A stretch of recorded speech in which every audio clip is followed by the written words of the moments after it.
તો જંબુસરની વાત કરીએ। જંબુસર તાલુકામાં ખાતરની અછત વચ્ચે જંબુસર યુનિયન જીન ખાતે નકલી કૂપન મારફતે ખાતર મેળવવાના પ્રયાસનો મામલો સામે આવ્યો છે।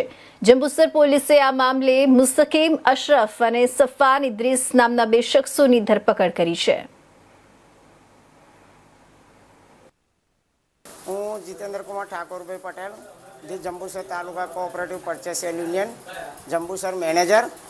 આથી હું જણાવું છે કે તારીખ 17/8/2026ના રોજ અમારી સંસ્થામાં ખાતર લેવા જેટલા બી ખેડૂતો આવે છે સવારના, એ ખેડૂતોને અમે ટોકનથી પદ્ધતિથી કૂપન આપીએ છીએ। એકથી જેટલા ખેડૂતો હોય એ પ્રમાણે અમે એ લોકોને ટોકન આપીએ છીએ અને પછી ટોકન આપ્યા પછી અમે દરેક ખેડૂતોના અનુક્રમ નંબર મુજબ બોલી અને ખેડૂતોને અમે લાઇનમાં ઊભા રાખીને અમે ખાતર આપીએ છીએ।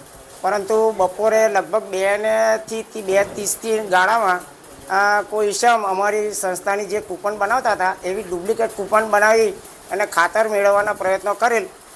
એ લોકોને અમે ઝડપીને જંબુસર પોલીસ સ્ટેશન ખાતે અમે રજૂ કરેલ છે અને આગળની કાર્યવાહી જંબુસર પોલીસ સ્ટેશન દ્વારા કરવામાં આવેલ છે।